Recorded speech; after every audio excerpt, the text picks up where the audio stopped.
UP express समाचार channel से मैं अनन्या आप सभी का स्वागत करती हूँ। आइए देखते हैं एक नई खबर। समाजवादी पार्टी के विधायक इरफान सोलंकी से मिलने पहुंचे अखिलेश यादव। कानपुर समाजवादी पार्टी के विधायक इरफान सोलंकी कई आरोपों की वजह से 1 दिसंबर से जेल में बंद हैं। समाजवादी पार्टी के राष्ट्रीय अध्यक्ष एवं पूर्व मुख्यमंत्री अखिलेश यादव आज जिला कार्यकारिणी उनसे मिलने पहुंचे। उनके साथ जेल में विधायक अमिताभ वाजपेयी, पूर्व विधायक सतीश निगम, पूर्व विधायक मनीष शुक्ला और पूर्व सांसद राजा राम पाल भी गए। वहां इन्होंने इरफान सोलंकी से मुलाकात की।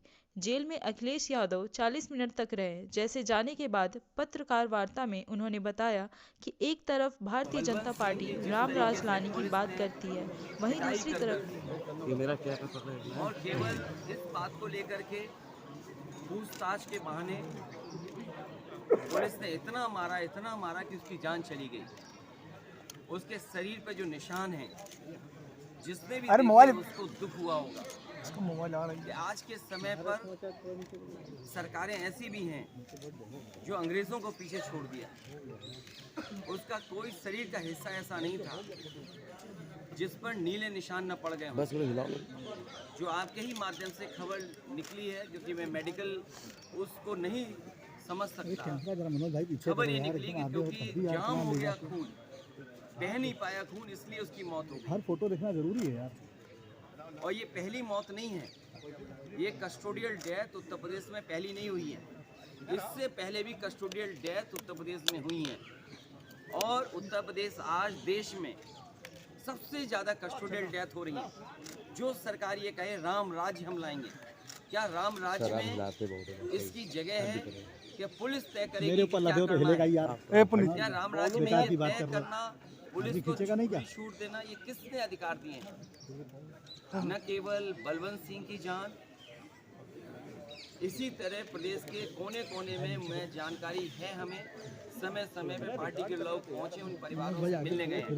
मैंने मांग की है कि बलवंत सिंह के परिवार को 1 करोड़ रुपए की मदद हो।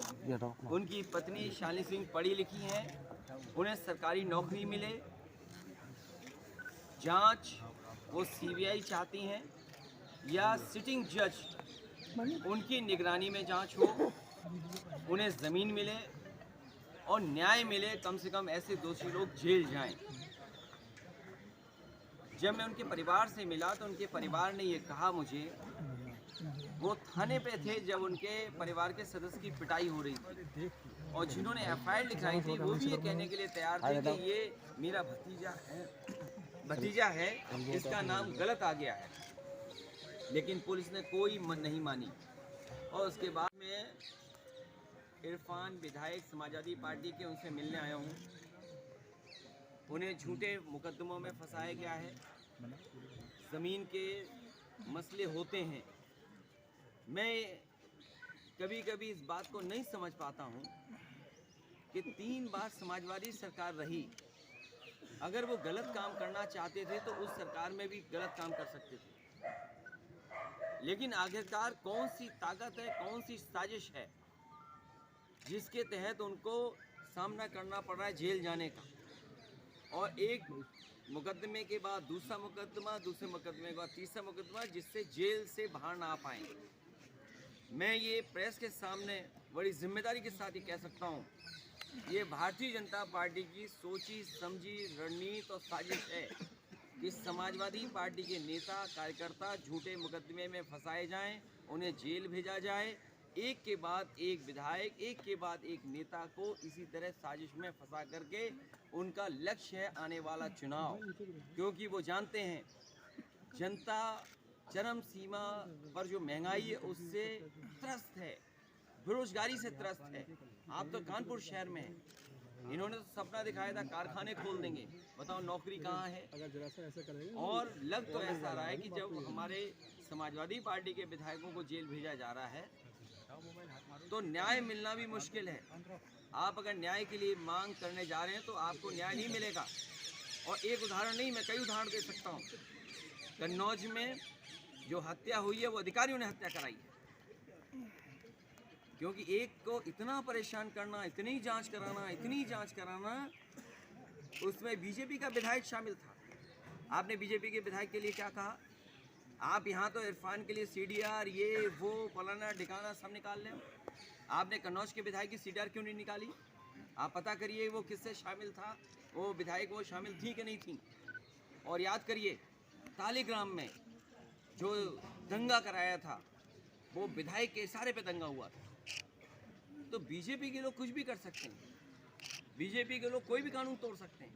मैं आपसे कहना चाहता हूँ विधायक इरफान के खिलाफ साजिश है, षड्यंत्र है और समाजवादी पार्टी के एक एक विधायक पर षड्यंत्र इसी तरह चल रहा है। कुछ अधिकारी हैं जो मनमानी कर रहे हैं। अधिकारी ये न भूलें कि समय बदलता है। अगर गैर कानूनी काम करते हैं तो कानून उनके लिए भी वही है। अगर आज वो झूठा फंसा रहे हैं तो कानून के तहत कार्रवाई उन पर भी होगी। समाजवादी पार्टी क्या करेगी? समाजवादी पार्टी कानूनी लड़ाई में उनके साथ है, हर तरीके से साथ है। लेकिन हम ये कहना चाहते हैं समाजवादी लोग और आपके से ये कहना चाहते हैं लगातार साजिश है कि समाजवादियों को परेशान करो, उन्हें जेल भेज दो, झूठे मुकदमे लगा दो। और उदाहरण आपने मैनपुरी लोकसभा देखा है। लेकिन मैनपुरी लोकसभा कितनी साजिश थी, कितना पुलिस का इंतजाम था और यहाँ तक इंतजाम किया गया कि उनके नाम के आगे क्या लिखा है, उनके नाम के आगे क्या नाम लिखा है, उस तरह सूची बनी। लेकिन जनता ने अंतोगत्वा क्या फैसला लिया? जनता ने यही फैसला लिया कि भारतीय जनता पार्टी को बुरी तरह हरा दिया, क्योंकि आज समाजवादी पार्टी के साथ हर वर्ग के लोग हैं। भारतीय जनता पार्टी ये नहीं चाहती है कि महंगाई पे बात हो, जीएसटी पे जिस तरीके से छापे मारे जा रहे थे, ये हमारे व्यापारी साथी याद रखें, ये केवल चुनाव जो नगर निकाय का आने वाला है इसलिए छापे रुके हुए हैं। लेकिन जैसे ही चुनाव खत्म होगा ये भारतीय जनता पार्टी चुन चुन करके एक एक व्यापारी को जीएसटी से परेशान करवाएगी, छापा करवाएगी, छापा मरवाएगी। और ये नए तरीके का इन्होंने भ्रष्टाचार का रास्ता निकाला है। क्या बात हुई इरफान जी से? क्या बातचीत हुई मैं चर्चा नहीं कर सकता हूँ, लेकिन मैं जो जानकारी रखता हूँ वो यही है कि उन्हें झूठा फंसाया जा रहा है और लगातार समाजवादी पार्टी के कार्यकर्ता नेताओं को इसी तरह झूठा फंसाने की साजिश भारतीय जनता पार्टी कर रही है।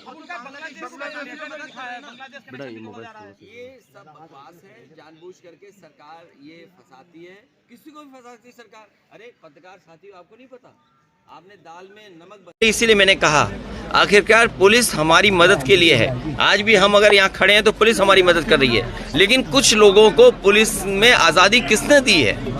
आखिरकार इन्हें आज़ादी क्यों मिलती है कि थाने में मारें? ये भी हमारे बीच के निकले लोग हैं।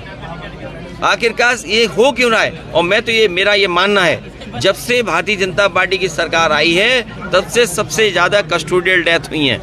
अखिलेश जी, समाजवादी पार्टी भी क्या कुछ इस परिवार की मदद? समाजवादी पार्टी अपनी तरफ से मदद करेगी और हम लोग तय कर करके परिवार की मदद करेंगे। कस्टोडियल डेथ को लेकर के आप लगातार सवाल खड़े करते हैं, क्या लगता है पुलिस का रवैया ऐसा क्यों है? ये पहली बार कस्टोडियल डेथ नहीं है। अगर आप आंकड़े निकालेंगे देश में सबसे ज्यादा कस्टोडियल डेथ अगर कहीं हो रही है तो उत्तर प्रदेश। इससे ज्यादा शर्मनाक बात कोई नहीं हो सकती।